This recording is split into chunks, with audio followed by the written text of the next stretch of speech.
Hello दोस्तों, आप लोग कैसे हैं? आशा करते हैं आप सब लोग बहुत अच्छे होंगे। और आज हम आपको एक और मोरल स्टोरी सुनाने जा रही हूँ, जिसका नाम है घर आए गणपति बप्पा। तो एक गांव था, उसमें एक गरीब पति पत्नी रहते थे। तो उनके कोई बच्चा नहीं था, और उस गांव में गणेश जी की भक्ति बहुत होती थी। तो मतलब हर व्यक्ति गणेश जी की पूजा करता था, उनकी भक्ति करता था। उस गाँव में सुबह शाम आरती होती थी। तो गणपति जी ने सोचा कि जब इतनी मेरी भक्ति होती है तो क्यों ना हम यहाँ की परीक्षा लें सब लोगों की, कौन सच्चा भक्त है मेरा। तो गणपति जी ये सोच करके फिर उस गांव में एक बच्चे का रूप धारण करके आए, एक बच्चा बन गए।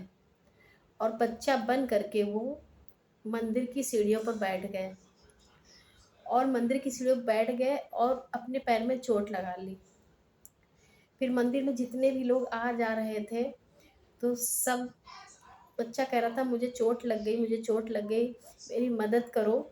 लेकिन किसी ने नहीं सुना, सब वो निकल जा रहे थे वहाँ से। फिर एक पति पत्नी वहाँ से निकले, जिनका पति का नाम था मोहन और पत्नी का नाम था कामिनी।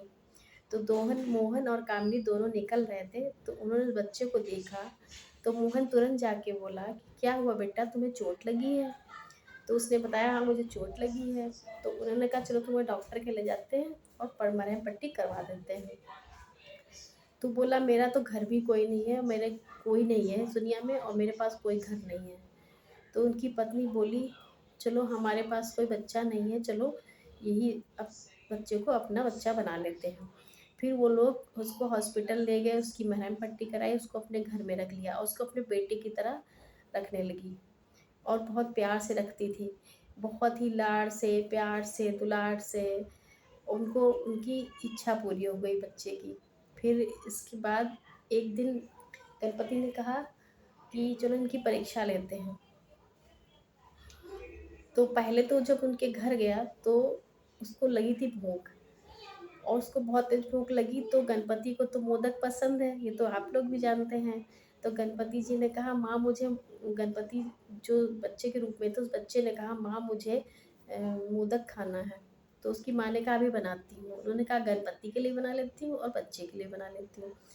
तब तो बच्चा बोला मुझे भूख लगी, पहले मैं खाऊंगा। और वो तो गणपति थे ही। तो उसकी माँ ने भी मुस्कुरा करके कुछ नहीं कहा, उन्होंने पहले उसको दे दिया। तो फिर इसके बाद अच्छा से जीवन चल ही रहा था। तो परीक्षा लेने को सोचा। तो गणपति, एक दिन वो बच्चा सो रहा था रात में, तो उसको बहुत तेज बुखार आ गया। तो दोनों पति पत्नी उठे, देखा उसको बहुत तेज बुखार था। फिर दोनों उसको सरकारी अस्पताल ले गए, लेकिन सरकारी अस्पताल में कोई सुविधा नहीं थी। तो फिर उसको प्राइवेट अस्पताल ले गए रात में। फिर वहाँ पे उसका बुखार उतर ही नहीं रहा था, और डॉक्टर, उनके पास एक भी पैसा नहीं था डॉक्टर को देने के लिए।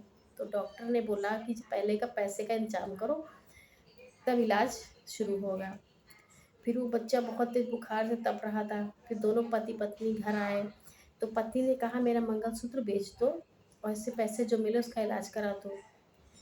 तो गणपति जी की माँ हॉस्पिटल में, गणपति जी बच्चे के रूप में थे, तो वहाँ उनकी पार्वती माँ आती हैं, कहती हैं बेटा इतनी परीक्षा मत लो, वो तो तुम्हें बहुत प्यार करते हैं, और उनकी इतनी परीक्षा मत लो। तो गणपति कहने लगे कि बस अब मैं उनकी परीक्षा नहीं लूँगा। और गणपति जो है, पार्वती माँ कहती हैं फिर ठीक है अब तुम जल्दी से घर आ जाओ। ठीक है, तो वो कहते ठीक है माँ। फिर वो बच्चा बने ही थे, तो वो बच्चे बन के रूप में फिर घर पहुँच गए। दोनों पति पत्नी देख के चौंक गए, अरे तुम्हारे तो बुखार था, तुम यहाँ कैसे आ गए? तो कहने लगे कि नहीं मैं बिल्कुल ठीक हूँ, मुझे कुछ नहीं हुआ है। और फिर उन्होंने बताया कि मैं गणपति हूँ। उन्होंने अपना रूप दिखाया गणपति का। तो दोनों पति पत्नी बहुत खुश हो गए। उन्होंने दर्शन किए, उन्होंने कहा कि जो भी गलती हुई हो हम लोगों से उसको माफ़ करना। तो उन्होंने कहा तुम लोग से कोई गलती नहीं हुई, और उनको वरदान दिया कि तुम्हारे बच्चा हो, एक छोटा सा प्यारा सा पुत्र जो है तुमको प्राप्त हो। फिर उनको ये वरदान दे करके और वहाँ से चले गए। तो कहते हैं सच्चे मन से प्रार्थना करो तो प्रार्थना ज़रूर पूरी होती है। भगवान पर पूरा भरोसा है तो भगवान किसी न किसी रूप में आपकी मदद ज़रूर करते हैं। यही मेरी कहानी का कहने का महत्व है कि किसी का बुरा मत करो, अच्छा सोचो, भगवान प्रार्थना ज़रूर सुनते हैं। और उनके तो घर गणपति आए, और इस समय सबके घर घर गणपति आए हुए हैं, इसलिए गणपति बप्पा मोरया।